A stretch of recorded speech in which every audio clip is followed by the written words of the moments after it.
And so what I know is that the further away I get from my spiritual community, from my spiritual practice, from a sense of safety, that the song that we just heard feels distant as well. And I forget sometimes to trust love. And so what I wanted to share with you was why I felt it was so important to unpack trust. Why I feel that this is a topic worthy of our conversation here, not only today, but for the next several weeks. And part of the reason that it seems so important to me was because sometimes when we go along this spiritual path, things get uncomfortable. And when they get uncomfortable, sometimes what happens? We separate off. We feel unsafe, and we go off on our own, and we cut ourselves off from love, from the very thing that would actually heal us, from the very thing that would illuminate for us what's next. And so something I want to share with you, I want to be vulnerable with you today, even more so than we've already been, is that in 2010, my dad was approaching the end of his life. And I've shared this story before, so if you have heard it, just, listen to it again with me. And I was in ministerial school at the time. My ideas of life and death had drastically transformed to the point where what we spoke was that life is eternal. And yet before my very eyes, the form of my father, which seemed so easily in this experience that form is the life. And his form, he was releasing his form. And our family had this wonderful opportunity to have him in the home with us. And we got to companion him in his transition from this experience that we call life, but really what we know is a transition from identifying as a body and having an experience as life in a body to releasing the mortal coil, to releasing the body. But it's tough, boy, isn't it, when you're going through it? It really tests what you say you believe in these circles. And so one day, when he had slipped into what we might call a coma, and the end was near, the hospice had this little cup with a straw, and on the end of the straw, like a sponge. And because his mouth was open, they said we could wet his mouth and moisten it so that it didn't get dry. And one day I was lovingly doing that for my father. And all of a sudden, he clamped down on it. And he had a good grip. I mean, I was actually quite impressed and a little shocked and stunned. And I remember thinking, well, what am I going to do here? Because I can't leave it there. And so I started gently tugging on it. And the more I tugged on it, the harder was his grip. And he wasn't going to let go of it. And we were there, just as in life so many times, having our own little tug-of-war. And I'm pulling on it, and he's pulling back, and I'm like, what am I going to do? And all of a sudden, in this little push and pull and this little struggle, he opens his eyes, clear as can be, and he looks into my eyes, and he's Italian. And he says, you know what you are? And I'm like, what? And he said, Cava Nostra. And I'm like, Cava Nostra? I'm probably saying that wrong. And he closed his eyes, and those were the last words my father ever spoke to me. Now, for those of you who don't know the translation, it means hardhead. It means stubborn. And I laughed and I giggled and I thought, well, you know, it could have been, gee, you were a great daughter. And how wonderful it was to have you as a daughter. But no, was that I'm Caba Nostra, which he would say that during life. And so it's funny. It's funny because the world is benevolent. It is always communicating with you. It's always giving you messages for your awakening. And so that was my message and became my hang-up. I thought, God, his last words were, I must be really stubborn. And, forgetting that we are always projecting. But I was owning this idea of stubbornness, and having gone through the 12 steps of Alcoholics Anonymous, they talk about characters of defect and how stubbornness could be considered a character defect, but how when you offer it to spirit, when you offer it to the transformative powers of love, that you can see that those very things that took you under, those very things, those qualities and characteristics that worked against you in life could also be assets. And I thought about that. I thought, well, it is certainly true that the other side, the lighter side of stubbornness is perseverance, is stick-to-itiveness. And boy, did I have that in my life. And boy, did that ever help me in life in many, many ways. And so I decided to focus on that Dad was really paying me this great compliment, that I've got that stick-to-itiveness. And I let it go, and I told it as a little joke. But recently, I've been very uncomfortable. I've been fitful. I've had this underlying anxiety going on, and I couldn't quite put my finger on it. And what I started to realize during vacation is that on one of our hikes, I came face to face with Caba Nostra. I came face to face with the stubborn aspect of my being, and I saw it in a different way than I had never seen it before, in a clearer way. And folks, I got to tell you, if you think you healed something, I'm sure you have, but we always get another pass at a deeper and deeper level. So don't fear about that, and don't beat yourself up about it. It's just another pass in the spiraling upward. So when you think, oh, God, I thought I laid that one to rest, it's okay. If it comes on your path again, look at it. And so what I saw was this control. And what I started to think about is, what is this about? I say that I believe in the benevolence of the universe. I say that the universe is there to support me. I say that God is love and all that there is love. What is there to fear then? Because what is control but fear? What is it but fear? What is it but the desire to make things happen? As if the way that things are happening are not perfect already. And not only to make things happen, but boy, to make me happen. To make me be a certain way. Because certainly when I look inside myself, something seems to be lacking that I must then control in order to make up for what's missing, in order to present to you something other than what I believe myself to be.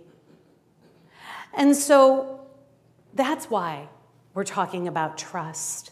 That I had this opportunity after all these years to look at this again. Where am I afraid? And if I'm in fear, where is my loyalty and where is my trust? Because certainly I'm not trusting in God as all there is, love is all there is. So I must be trusting in something else. And I started to think, boy, this trust thing, man, this is something that I really need to look at. And as I looked at it, I began to realize also that when I'm in control, or whatever your form of fear might be in the moment, so it's going to be really easy to think this is all about me, but I'm using me as the example for you to reflect upon your own life. So where are you in fear? And what are the forms of fear looking like? I'll tell you what it feels like. Just like in control, imagine control, constriction. Imagine that when your veins constrict, that blood has to flow faster through it. Imagine that the physiological effect of that day after day after day after day. The toll that it takes. upon an individual, that expresses in physical dis-ease. That when I'm in fear, what I know I want to do is I want to wall myself off to protect myself from you. Because I don't want you to see me. Because I'm a minister. I'm not supposed to be afraid. I'm supposed to be teaching something else and being something else. So I can't show you my struggle. And so what I know is that it walls me off and it keeps me separate from you.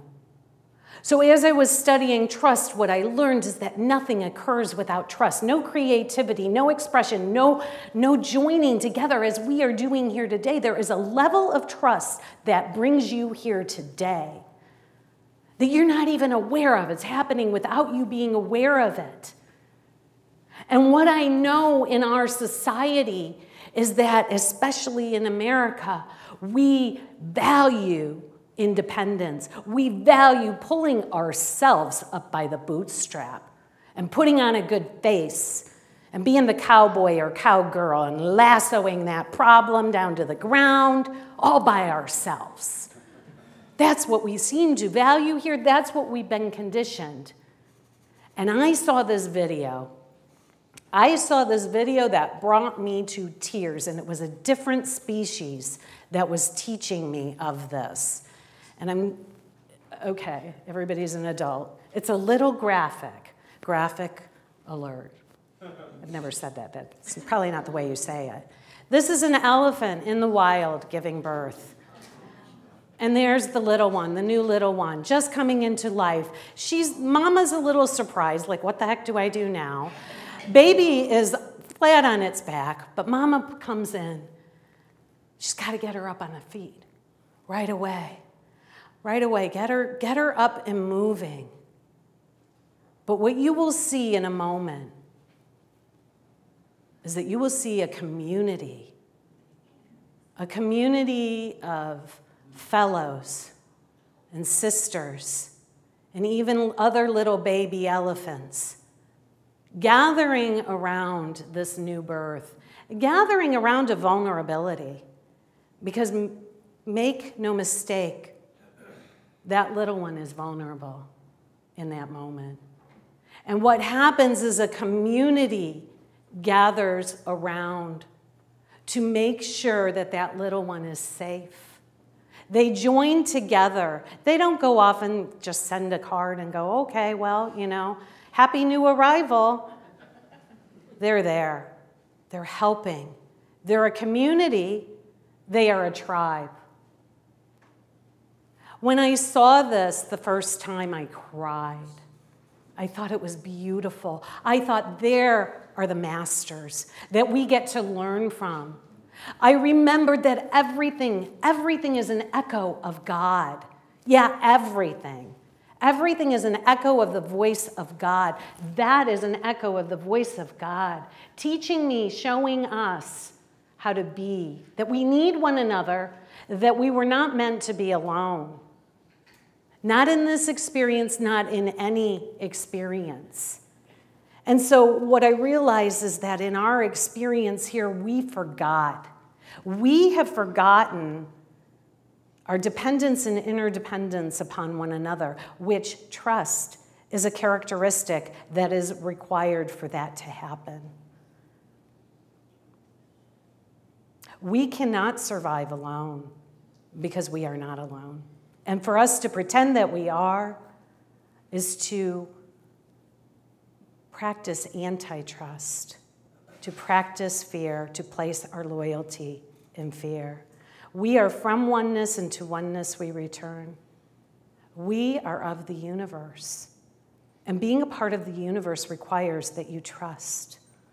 You fall, this is a quote from Jesus, as being channeled under the name Jeshua ben Joseph in the way of mastery. You fall into the trap of forgetting that you live in this universe. And universe means simply one turning, one sun, one event occurring, just like the ocean is but one event expressing as many waves. So too do all events in the field of space and time and the field of physical matter merely emerge from that one universe. Folks, we emerge from one. We emerge from oneness into this experience that looks like separation only for the practice and the play of remembering that we come from the universe and that we come from oneness. Trust is a prerequisite for survival in this experience. No civilization has ever survived without trust of one another. And we came from a tribal experience, tribal being 30 to 50 or more together, working together. Trust is the foundation of every relationship. No mistake that I picked the topic of trust the day 5 years into this relationship that this man decides to propose to me. There's no mistake that I get to talk about trust. And anybody who is in an intimate relationship, and we all are. So look at the relationships in your life. Know that they are holy. Every single one is holy. That's where holiness is practiced and expressed. That's where we get to mirror to one another our lessons and the benevolence of the universe saying, here's what you get to work on, Cava Nostra. So trust is also the prerequisite for your perfect happiness. Happiness doesn't occur without trust. So the next time you believe that you are unhappy and you feel it in every fiber of your being because, my God, I've been there. Look at what you're trusting. Look at the thoughts, the beliefs, the ideas that you're placing value in. And ask, is it love or is it fear? Trust is the foundational characteristic of the teachers of God. Now, every person in this room is a teacher of God. You might not claim it yet. You might not want to, but you are each a teacher of God, a teacher of love. You are the light workers. Many of you already know this. You are the light workers. You are the ones waking moment by moment by moment. We talk about this thing awakening like it's a one and done thing. Got news for you, it's an eternal process. We don't arrive, we're arriving. Moment by moment, choice by choice. So as a teacher of God, I'm inviting you to cultivate this concept of trust. The teachers of God have trust in the world because they have learned it is not governed by the laws of the world that the world made up. It is governed by a power that is in them but not of them. And it is this power that keeps all things safe. It is through this power that the teachers of God look on a forgiven world. And finally, trust is a prerequisite for your creativity and for anything that is a worthwhile endeavor that you will do in the world. Trust of God, trust of self, and trust of brothers and sisters and the universe and the cosmos. So what is trust? What do you rely on? What do you believe is reliable? What do you believe is true? Anything that you believe is reliable, true, has the ability or strength to make something or someone so. And what God says to you is looks into each of your eyes, except you don't have eyes, really. Looks into what the eyes represent, which is the window to your soul, and says, my trust in you. My trust in you comes from the Father. It comes from source. My trust in you emerges from the perfect knowledge that you belong only to that one I have called Abba, Father, Mother, universe, source, all that is. How many of you feel worthy of that? How many of you want to play small and shrink to that? Well, Jesus or God or an enlightened one looking at me and saying they trust me. Don't they know how untrustworthy I am? Don't they know what I was thinking a minute ago? Don't they get how hard I try and struggle to control life because I'm afraid? Don't I know that if they really knew who I was, they would know I am not trustworthy? That's what we're working on this month. That voice that tells you that. Because what I'm here to say is get thee behind me now. Get thee behind me, because that is not the truth of me. That is the evidence of us valuing and identifying with the world. Now, I had a lot more to say, but I think we've said enough for today. But I'm going to ask you to do a few things.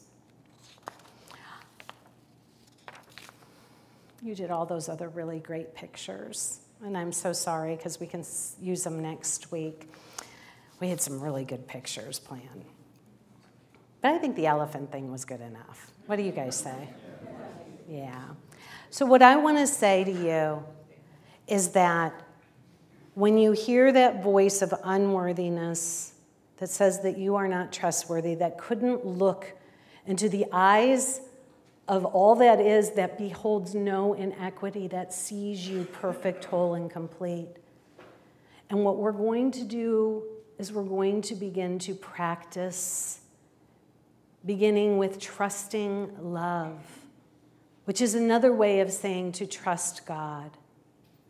And so when you find yourself in that maze of believing you are form, of believing you're the job, of believing you're the relationship, of believing all is lost if someone leaves you, of believing that life ends with what we're calling death, when you believe all of those things that are not true, I'm going to ask you to do something, and I'm going to ask you to catch yourself 3 times this week. And when you catch yourself feeling that, I'm going to ask you to take a breath. Oh yeah, this is what Reverend Claudia was talking about. This is it right here. And I'm going to take a breath, and we're going to pause. And we're going to, in that moment, take breaths, breathing. Stephanie guided us in taking cleansing, healing breaths and releasing breaths and receiving breaths. And we're going to get still in the present moment, and we're just going to ask ourselves, are we breathing?